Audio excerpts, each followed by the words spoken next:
देखिए पता है, हर एक इंसान की जो अहमियत है ना अलग अलग होती है।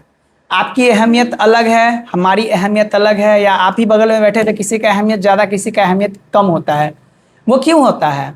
उसके पीछे मतलब तीन चार जो कारण होते हैं, तीन चार कारण हैं। एक तो पहला कारण है आपका मतलब गुण, कि आपके अंदर कौन कौन से गुण है। उस गुण के वजह से ही लोगों का अहमियत क्या होता है, चेंज हो जाता है। बात आ गया ना समझ में। और देखोगे कि कभी कभी क्या होता है ना, कि अगर मान लेते हैं कि एक कहावत है कि अगर मक्खी जो है अगर चाय में गिर जाती है, मक्खी अगर चाय में गिर जाती है तो हम लोग क्या करते हैं, चाय को बिक देते हैं।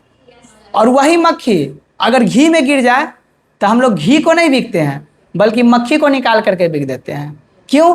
क्योंकि इसकी अहमियत ज़्यादा है और इसकी अहमियत कम है, चाय की अहमियत, और ये इसकी अहमियत क्या है, ज़्यादा है।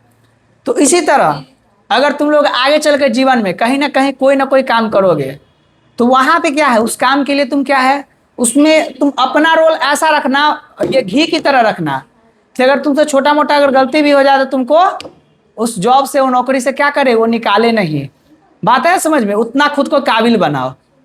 बात आया समझ में? खुद को उतना काबिल बनाओ। तो अभी भी क्या है कि मान लेते अभी हम लोग अपने ग्रामीण क्षेत्रों में अगर हम लोग देखें तो क्या है कि कुछ बच्चों को गार्जियन पढ़ाते हैं, कुछ बच्चों को नहीं पढ़ाते हैं। तो ऐसा क्यों होता है? तो हमें क्या होता है, हमें प्रमाणित करना पड़ता है कि हाँ हम है। वो प्रमाणित आप लोग कैसे करोगे? पढ़ लिख करके अगर ट्वेल्थ में अच्छा नंबर लाते हो तो फैमिली मोटिवेट होंगे कि हम आगे इस बच्चों को पढ़ाते हैं। समझ में आया ना?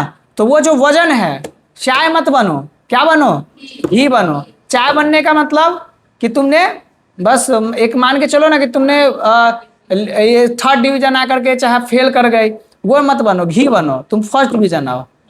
बात आया क्या समझ में? तो पढ़ाई लिखाई करो मेहनत से। देखिए कथी कथी